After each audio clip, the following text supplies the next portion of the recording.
제2의 인생을 조금 더 풍요롭게 하기 위한다라는 목표를 가지고 만든 채널이잖아요. 그럼 사회적으로 그런 것들을 뒷받침하지 못하고 있는 상황이 되고 있는 게 아닌가. 그런 현상의 하나로 지금 노시니어 존이 대두되고 있는 것 같아요. 그 노시니어 존에 대해서 좀 이야기도 좀 해보고 좀 유사 사례도 좀 찾아보고 정말 이게 차별인지 아닌지, 그리고 앞으로 이런 것들이 없어지기 위해서 어떻게 해야 되는 건지, 사회적으로 어떤 변화들이 있어야 될지, 이런 얘기를 좀 해보고자 이렇게 카메라를 켰습니다. 이야기를 좀 시작해보죠. 왜 생겼는가에 대해서 좀 얘기를 좀 해봅시다. 노시니어 존이 왜 생겼을 것 같아요?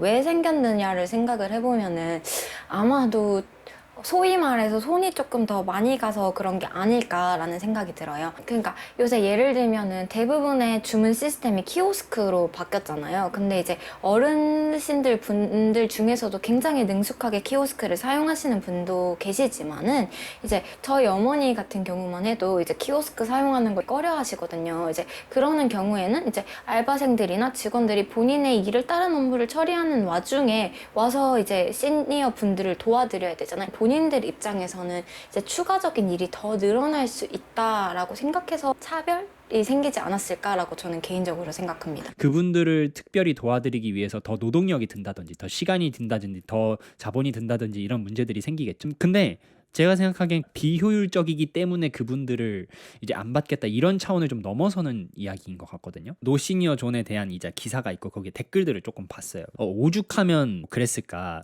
점주한테 이렇게 말 걸고 귀찮게 하고 되게 인격적인 모독을 주고, 심한 경우에 그런 사람들 중에서 시니어가 많았다, 그런 식으로 이제 얘기가 나오고 그러더라고요. 오히려 비난하는 글들도 좀 많이 봤어요. 그분들에게 더 비용이 많이 들기 때문에 보다 조금 더 심각한 문제가 되지 않을까. 그렇죠. 아무래도 보면은. 감정 노동 소모가 크다는 게 문제점이 되겠죠.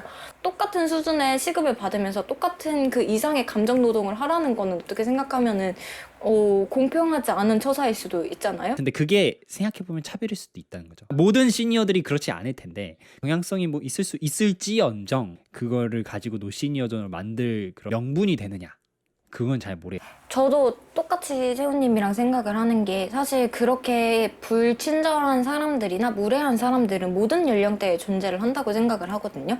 근데 이제 그게 시니어의 특징이다라고 일반화를 해서 노 시니어 존을 만들기에 위한 명분은 충분하지 않다 생각을 한다는 거죠. 그 비슷한 사례가 있어요. 노키즈존이라고, 그죠? 대중적으로는 더 많이 알려져 있는 사례일 것 같아요. 그 노키즈존을 비추어 보아서 노시니어존을 바라보는 것도 좋을 것 같아서 노키즈존에 대해서 먼저 조금 이야기를 하고 어떤 시사점들이 있을까, 그러면 좀 이야기해보고 싶네요. 제가 출퇴근을 버스를 타고 하거든요. 6, 7살 정도로 보이는 아기가 나 오늘 학원 가기 싫어, 가기 싫다고 이러면서 맞아 아니야, 내 말이 맞아 아니야, 한 40분 정도 타고 가는데 걔랑 한 30분 정도를 동행을 했어요.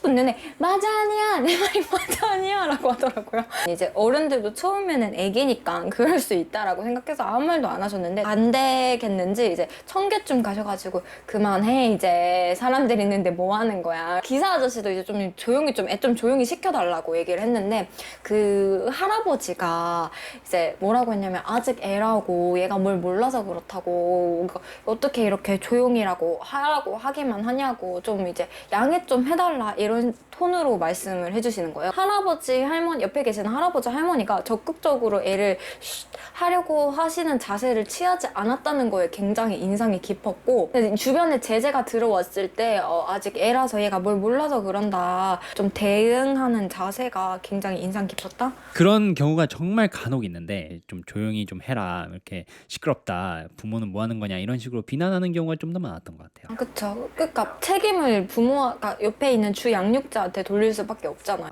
참 아이 키우는데 참 힘드시겠네, 이런 생각이 먼저 떠오르기보다는 어쨌든 사람으로서 그래도 부모가 좀 제재를 해주면 좋겠는데 라는 생각이 먼저 떠오르는 건 사실이더라고요. 네, 이제 그 말을 듣다 보니까 생각이 드는 건데, 사실 아이도 생각이 있잖아요. 대화가 어느 정도는 되는 지성체라는 말이죠. 근데 이제 그런 문제를 일으킬 때 저도 저를 포함해서 제가 아는 대부분의 사람들은 이제 가서 아이 부모님, 특히나 엄마한테 아이 엄마 뭐 하는 거야? 라고 생각은 했지, 얘 여기선 그러면 안 된다 라고 애를 직접적으로 타이르려는 노력은 한 번도 해본 것 같지 않다라는 생각이 들더라고요. 애한테 이제 차분히 얘기를 하는 노력을 하려는 어른을 보기가 참 힘들었다. 또 한편으로 사실 거기 우리 아기한테 얘기를 했을 때 사실 위험 리스크가 조금 존재하기도 하잖아요. 당신이 뭔데 우리 애를 가르치나? 애들이 굳이 그런 리스크를 걸면서까지 내가 얘를 인격체로 존중을 해줘야지, 이런 시도를 해봐야지라는 생각까지는 할 수가 없는 것 같아요. 그러면 이제부터는 본격적으로 노키즈존이 차별인가 아닌가 거기서부터 조금 시작을 해볼게요. 그러면은 거기에서 나온 결론들을 토대로 노시니어존도 얘기를 좀 해볼 수 있겠죠. 저는 차별이라고 생각을 해요. 왜냐면 특정 세대를 이제 그 세대가 누군가를 불문하고 그 사람이 가지고 있는 특성 때문에 어떤 장소에 입장을 하지 못하거나 혐오의 대상이 된다는 거는 차별이 맞다라고 생각을 하거든요. 이제 백인이랑 흑인을 갈랐을 때도 똑같은 좌석에 앉지 못하게 했잖아요. 왜냐면 그들이 피부색이 다르다는 이유만으로 그런 식으로 차별을 한 거잖아요. 백인과 흑인 같은 경우에는 특정 인종이 어떤 버스 좌석에 앉는다는 이유로 어떤 사회적 비용이 발생하거나 뭐 남한테 민폐를 끼친다거나 이런 게 전혀 없습니다. 아이들 같은 경우에는 예를 들어서 자기 자신을 통제하는 것을 힘들어하기 때문에 그게 옆 사람들한테 민폐가 되고 결과적으로 사회적 비용이 될 수도 있다는 거죠. 그것 때문에 노키즈존이 만들어지는 것 앞에서 말씀해 주신 예하고 조금 다를 수 있지 않을까요? 근데 저는 그러니까 불쾌감이라는 게 굉장히 주관적인 기준이라고 생각을 하거든요. 이게 그렇게 따지면은 흑인 백인도 백인들은 흑인이 앉으면 내가 쟤랑 같은 공간에 있으니까 불편해 라고 생각을 하던 시대가 있었단 말이에요. 지금도 똑같이 어린이랑 같은 공간에 있으면은 나한테 소음공해가 분명히 생길 것이고 예측하지 못하는 사고가 생겨서 분명히 불편함이 생길 거야 라고 단순 일반화를 해서 예측을 해버리는 거잖아요. 단순 일반화까지는 아니지만 어떤 피부색 때문에 오는 그 편견들로 인해서 생기는 불쾌감하고 실제로 옆에서 생기는 소음 아니면은 그 아이들의 행동으로 인해서 생기는 불쾌감은 분명히 좀 다른 점이 있기는 한 것 같아요. 다만 불쾌감이 주관적일 수 있다는 건 인정합니다. 그래도 아이들을 좀 더 포용할 수 있는 사회로 가자는 이야기들이 많이 나오는 거, 그렇기 때문에 생기는 것 같아요. 그러면은 아이들에 대해서 어떤 편견을 가지고 차별적인 시선을 가진 건 잘못됐다고 칩시다. 그럼 노키즈존도 똑같이 봐야 되느냐? 그런 차별적인 시선을 가지고 있는 사람들이 많은 사회에서 노키즈존을 조금 더 선호를 하기 때문에 실제로 매출이 높은 매장도 있다고 해요. 그런 경우에도 그 매장이 노키즈존을 운영함으로써 더 높은 매출을 기록할 수 있고, 그렇게 됐을 때 노키즈존을 고수하는 것도 차별인가? 이런 게 진짜 어떤 금전적인 이유든 매장 운영의 측면이든 그걸 따를 수밖에 없는 입장에 있는 사람들도 있단 말이죠. 그런 사람들의 행동들까지 차별로 볼 것인가? 그거는 조금 다른 이야기인 것 같기는 해요. 조금 벗어난 얘기일 수 있는데 우리 그런 말 있잖아요. Language shapes your idea.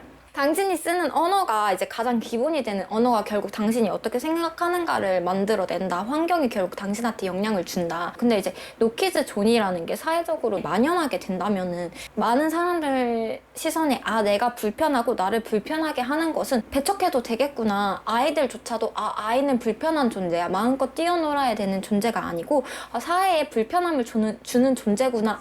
차라리 이제 노키즈존이라기보다는 약간 하합존처럼 아이들한테 들어오기 전에 부모님도 그렇고 모든 어른들이 그렇고 이제 카페에서 지켜야 되는 기본적인 이용 수칙 같은 거를 카페 앞에서 붙여놓을 수도 있는 거고, 방음 시설에 조금 더 신경을 써서 카페를 만들 수도 있는 거고, 그러니까 다양하게 서로가 불편함을 주지 않고 어울릴 수 있는 방법을 환경적이나 설계적으로도 찾으려면 충분히 찾을 수 있고 노력해볼 만한 가치가 있다고 생각하거든요. 그렇게 치면은 그런 환경을 만들어야 되는 그 책임을 그 가게를 운영하는 사람, 그 노키존을 운영하는 사람한테 있다라고 보시는 거예요? 개인도 그런 생각을 해주면 바람직한 사회로 나아가겠지만 원래 사회는 개인의 합이잖아요. 그런 의견이 반영이 되면은 이제 사회에서 그 사람들을 뒷받침해줄 수 있는 정책이나 보조금이 분명히 마련이 돼야 되는 거고, 조금 사적 프라이빗 섹터로 확장해서 생각해보면 그게 ESG 경영이 아닌가라는 거 저는 생각을 해요. 자, 그러면은 여기서 일단 오늘은 논의를 좀 마무리하도록 하고, 오늘 그 노키즈존에 대해서 이야기했던 내용을 토대로 다음 시간에는 노시니어존으로 조금 더 이야기를 확장해보고 이야기는 여기서 마치도록 하고, 그럼 다음 시간에 보도록 합시다.